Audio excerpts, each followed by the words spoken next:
vidéoprojecteur avec Android TV embarqué. Ah les amis, excusez-moi, j'étais à fond dans mon vidéoprojecteur que j'ai reçu récemment.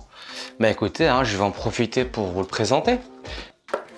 Modèle Hartley 720p, donc c'est un modèle natif 720p HD qui embarque directement Android TV officiel les amis. Et oui, il tourne sous Android celui-ci. Bon, on va voir ce que ça va donner. Vous savez à quel point j'adore le matériel Android.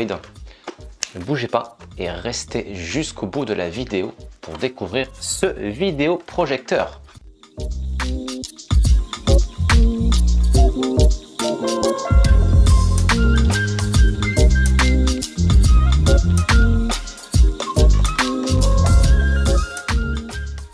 Salut mes amis, j'espère que vous allez bien. En tout cas, moi je suis très content de vous retrouver pour une nouvelle vidéo.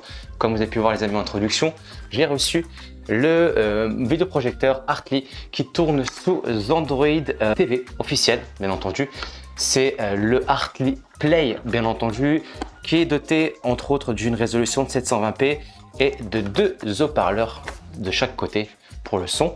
Donc je vais le tester, je vais voir un peu comment se présente l'interface, est-ce que c'est un vrai Android TV ou pas, et ma foi je vous dirai ce que j'en pense. À tout de suite pour la découverte de ce vidéoprojecteur. Les amis, le vidéoprojecteur, donc il est vraiment sympathique d'un point de vue design, une sorte de tube comme ça, enfin j'aime bien cette forme.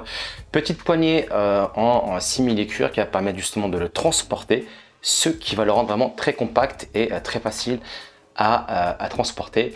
À l'avant, vous avez l'objectif, le focus pour pouvoir régler l'image.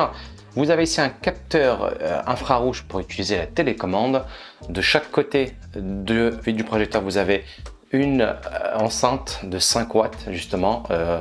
Et à l'arrière, on a quelques connectiques. Donc on a la prise secteur qui est juste là. On a sur le côté droit une prise jack, une prise écouteur, 2 prises HDMI et 2 prises USB 2.0. Par-dessus, on a le contrôle. Donc on a bouton OK, une sorte de 3-4 flèches de joystick, bouton retour, bouton menu. Est-ce que j'oublie quelque chose? Et on va partir en dessous directement, juste ici. Alors vous avez une sorte de tige filetée pour l'installer sur un trépied ou sur un système prévu pour vidéoprojecteur. Et là, c'est une sorte de petite languette que vous montez pour pouvoir l'incliner à l'horizontale. Donc voilà, rien d'extraordinaire d'un point de vue physique, hormis sa forme atypique, exotique. Et cette poignée justement qui va permettre de pouvoir le transporter partout où on veut. Ça, c'est vraiment un bon point que j'accorde à Hartley. Chose importante que j'ai failli oublier de vous présenter les amis, c'est la sortie du ventilateur qui va permettre de refroidir justement le système lorsqu'il est lancé. Et à l'arrière, vous avez un filtre anti-poussière qui va justement éviter d'encrasser le système intérieur pour éviter justement qu'il surchauffe ou qu'il frise avec la chaleur. À l'intérieur, dans le package, j'ai fourni une notice d'instruction, télécommande amont mais simple, du basico basique, ce qu'on ne retrouve pas en général sur les box TV Android, avec un petit câble HDMI, prise secteur française pour pouvoir justement le brancher à l'électricité. Les amis, une fois configuré, moi ça m'a pris quelques secondes pour configurer mon compte Google directement à ce vidéoprojecteur. Vous tombez directement sur cette interface. C'est de l'Android TV 9.0. Donc vous avez Netflix, Prime Video, YouTube. Donc c'est-à-dire que ce vidéoprojecteur dispose des DRM nécessaires pour justement utiliser ces plateformes de streaming, MX Player pour pouvoir décoder tous les films, et un file browser. Vous pouvez aussi ajouter des applications on peut ajouter même Disney+, c'est vraiment toutes les applications officielles, il y a du Kodi, c'est vraiment bien. Je suis vraiment étonné qu'il y ait autant de DRM sur ce petit vidéoprojecteur. Vous avez Hulu, vous avez même HBO Max, donc moi application je n'utilise pas. Et vous pouvez aussi personnaliser les chaînes et rajouter d'autres lignes de vedettes, vous pouvez avoir dessus pour avoir d'autres informations, entre autres Playfilm ou même Netflix, etc. etc. La chose qu'on va faire, c'est qu'on va tester ces 2 haut-parleurs de 5 watts chacun, voir un peu la qualité du son. J'ai pris de la musique libre de droit pour pas avoir de soucis sur YouTube. On va monter un peu le son et vous me direz ce que vous en pensez.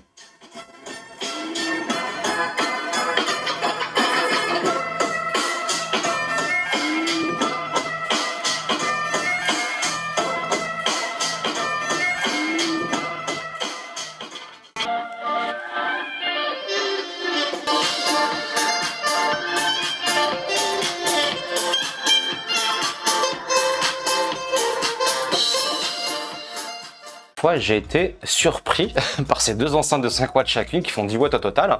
Eh ben, elles ont du beau son, ma foi. C'est vraiment très dynamique, un peu fort dans les aigus. Il y a un peu de basse, mais je trouve que vraiment le son est vraiment très bon, très dynamique. Il y a deux enceintes et ma foi, c'est amplement suffisant dans une pièce à coucher pour regarder un film tranquillement. Franchement, c'est vraiment très bien. J'ai vraiment été bluffé. Après, voilà, on n'a pas du Bose, on n'a pas du Bang & Olufsen en termes de qualité, mais c'est amplement suffisant. C'est dynamique. Il y a un peu de basse, il y a beaucoup d'aigus, mais ça fait l'affaire. Allons voir le plus important, les amis. Allons voir directement la qualité d'image. On est sur du 720p natif. Il peut supporter jusqu'à de la 4K en termes de source, mais il va restituer que du 720p maximum. Allons voir cette vidéo. Donc là, comme on peut voir, les amis, hein, les noirs sont vraiment profonds et il y a de la bonne couleur. Les couleurs sont dynamiques. On voit bien le jaune, on voit bien le rouge qui ressort. Vous voyez, c'est vraiment. J'espère que ma caméra arrive à restituer fidèlement l'image que je vois dans le mur. Moi, en tout cas, l'image que j'ai dans le mur, elle est vraiment très bien. Les noirs sont profonds, les couleurs ressortent bien. Là-dessus, j'ai rien à dire. Voilà, pour du 720p, franchement, c'est juste impressionnant. L'image est vraiment fidèle. Hein. On va juste s'assurer qu'on est sur de la 4K. Voilà, on est bien sur de la 4K en termes de source, mais en natif, on est sur du 720p, les amis. Voilà, très belle image. Franchement, moi, elle me plaît, hein, une image assez chaude. Les couleurs sont dynamiques, les noirs sont assez profonds, et les blancs sont vraiment très prononcés. Et non, moi je suis vraiment bluffé par cette image. Après voilà, on est sur du 720p les amis, on n'est pas non plus sur du 1080 ou de la 4K. Mais voilà, vous voyez les images les amis sont vraiment, je trouve qu'elles sont vraiment bonnes. Elles sont fidèles à la réalité. Voilà, les images sont vraiment très bonnes. On va changer de vidéo. On va aller sur celle-ci par exemple. Voilà, on change de vidéo exprès. En même temps, ça me permet de voir un peu la réactivité. Hein. Vous voyez, on passe d'une vidéo à une autre. Il n'y a pas de latence. L'image est bonne. Il n'y a pas de... je n'ai pas de saccade. Vous voyez, le temps de chargement est relativement rapide. Bon, j'ai un bon débit internet. Ceci étant dit, le temps de chargement est rapide. Hein. Franchement, il est très rapide. L'une des choses les plus importantes qu'embarque ce vidéoprojecteur, bien entendu, c'est le fameux Netflix. Netflix est installé dessus de manière native. Donc j'ai implémenté dessus mon compte. Donc vous avez Netflix. C'était bien entendu à du 720p malheureusement. Mais ça fonctionne très bien. Hein. Donc j'ai regardé dessus pas mal de mes séries préférées. Et franchement, j'ai eu du bon son, de la bonne image et franchement c'était top. Hein. On va lancer ça par exemple. On va lancer lecture, ça se lance. Voilà, c'est du 720p, hein. C'est pas non plus du Full HD ou de la 4K, mais ça fonctionne vraiment très bien. Voilà, hop, le temps que l'image se lance hein, et qu'elle se stabilise. Voilà. Donc avec les deux haut-parleurs de 5 watts chacun, c'est amplement suffisant. Amplement suffisant. Donc Netflix est installé dessus, la même chose pour Disney+, et pour Prime Video. Voilà, Prime Video aussi est installé dessus. Et Disney+, et HBO Max. Kodi aussi est installé, donc je ne vais pas le montrer parce que j'ai rien dessus. Donc voilà. Côté système qu'embarque ce vidéoprojecteur, on est sur de l'Android TV. Donc on est à 2 Go de RAM avec 11 Go octets de stockage interne, donc c'est largement suffisant pour installer des applications dessus. En termes de CPU, on est sur un ARM Cortex A55 à 4 cœurs. L'ensemble est condensé à 1908 MHz. Côté affichage, on est sur du 1280 x 720p, c'est du 720p maximal supporté là-dessus. En termes de restitution d'image, avec un taux de restitution maximal à 53 Hz. Côté réseau, donc on a la Wi-Fi qui est installée dessus, on est sur de la Wi-Fi 2,4 MHz. L'Android embarqué dessus, c'est de l'Apple Pie 9.0, voilà, donc c'est un Android assez ancien, mais qui est toujours d'actualité, qui fera toujours l'affaire. Mes chers amis, vient le moment de la conclusion et de vous dire ce que j'ai réellement pensé de l'utilisation de l'expérience de ce vidéoprojecteur Artly Play qui tourne sous Android TV 9.0 pour information. Alors moi j'ai été plutôt satisfait hein, dans l'ensemble. Déjà esthétiquement il est vraiment sympathique, pratique à transporter, compact, léger avec sa poignée. Donc déjà d'un point de vue design et d'un point de vue pratique, 10 sur 10 là-dessus j'ai rien à dire. Les deux haut-parleurs qu'embarque ce vidéoprojecteur sont plus que convenables. Il y en a un de chaque côté, donc 5 watts chacun, donc 5 x 2, 10 pour ceux qui savent compter. Donc 10 watts, c'est amplement suffisant sur ce type de matériel. Donc voilà, donc j'ai fait des films, du Netflix, c'est très très bien. Bon, le son n'est pas non plus ouf, on n'est pas au cinéma, mais on a de la basse, on a beaucoup d'aigus, un peu voilà, ça un peu vers les aigus. Mais voilà, c'est un bon son, ça reste un son dynamique qui booste et voilà, c'est amplement suffisant.